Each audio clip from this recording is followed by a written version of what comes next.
പൊതുവിദ്യാലയങ്ങളിൽ പരിഷ്കരണം കൊണ്ടുവരുമ്പോൾ ആവശ്യമായി കൂടിയാലോചന ഉണ്ടായില്ല എന്നതാണ് സുംബ വിവാദത്തിലുള്ള ആക്ഷേപം. അഭിപ്രായത്തെ അസഹിഷ്ണുതയോടെ കാണുന്നത് അംഗീകരിക്കാൻ കഴിയില്ലെന്നും അബ്ദുൽ ലത്തീഫ് മദനി പറഞ്ഞു. 2-ാം തീയതി അവർ മെയിൽ അയച്ചു എന്ന് പറയുന്നു. ഇദ്ദേഹത്തിന് കയ്യിൽ കൊടുത്ത് ഒപ്പിട്ട് വാങ്ങിയത് 3-ാം തീയതിയാണ്. വിശദീകരണം ചോദിച്ചുകൊണ്ടുള്ള നോട്ടീസ്. ആ നോട്ടീസ് കിട്ടി അദ്ദേഹം രജിസ്റ്ററിൽ ഒപ്പുവെച്ചു. ക്ലാസ്സിൽ പോയി. ഒരു ക്ലാസ് കഴിഞ്ഞ് ഒരു പീരീഡ് കഴിഞ്ഞ് തിരിച്ചു വന്നപ്പോഴേക്ക് വീണ്ടും ഹെഡ് മാസ്റ്റർ മാനേജറുടെ സസ്പെൻഷൻ ഒപ്പിട്ട് സസ്പെൻഷൻ ഓർഡർ കൊടുക്കുകയാണ്. ഒരു മണിക്കൂർ വ്യത്യാസത്തിൽ, ഒരു 45 മിനിറ്റ് വ്യത്യാസത്തിൽ. ഇത് നീതിരഹിതമാണ്, അനീതിയാണ്. ഷബീർ ഉമർ വിശദാംശങ്ങൾ നൽകും. ഷബീർ, ഈ അധ്യാപകനെതിരെയുള്ള സസ്പെൻഷൻ നടപടിയെ വിസ്ഡം എങ്ങനെയാണ് കാണുന്നത്? ഈ അബ്ദുൽ ലത്തീഫ് മദനിയുടെ പ്രതികരണം എങ്ങനെയായിരുന്നു? വിസ്ഡം ഇസ്ലാമിക് ഓർഗനൈസേഷൻ അധ്യാപകനെതിരായ നടപടിക്കെതിരെ സാധ്യമായ എല്ലാ നിയമ നടപടികളും സ്വീകരിക്കുമെന്നാണ് വ്യക്തമാക്കിയിരിക്കുന്നത്. TK അഷ്റഫിനെതിരായ നടപടി ഏകപക്ഷീയമായിരുന്നു, അത് നീതിരഹിതമാണ്, നീതി കാണിച്ചിട്ടില്ല എന്നാണ് വിസ്ഡം ഇസ്ലാമിക് ഓർഗനൈസേഷന്റെ ആക്ഷേപം.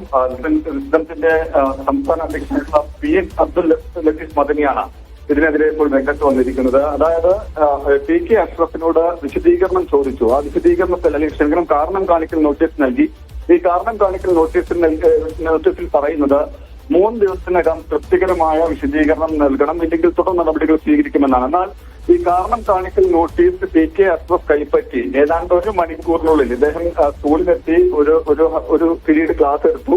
ഇതിനുശേഷം ഏതാണ്ട് 1 മണിക്കൂറിനുള്ളിൽ സസ്പെൻഷൻ ഉത്തരവ് കൂടി നൽകി എന്നാണ് പറയുന്നത്. സ്വാഭാവികമായ നീതി നിർവഹണം ഉണ്ടായില്ല. ഏകപക്ഷീയമായ നടപടി, വൈരാഗ്യ ബുദ്ധിയോടുള്ള നടപടിയാണ് വിദ്യാഭ്യാസ വകുപ്പിന്റെ ഭാഗത്തുനിന്നുണ്ടായത്. അതിലാണ് തങ്ങൾക്ക് ആക്ഷേപം. അതിനെതിരെ നിയമ നടപടി സ്വീകരിക്കുമെന്നാണ് ഇപ്പോൾ വിസ്ഡം ഇസ്ലാമിക് ഓർഗനൈസേഷൻ അറിയിക്കുന്നത്.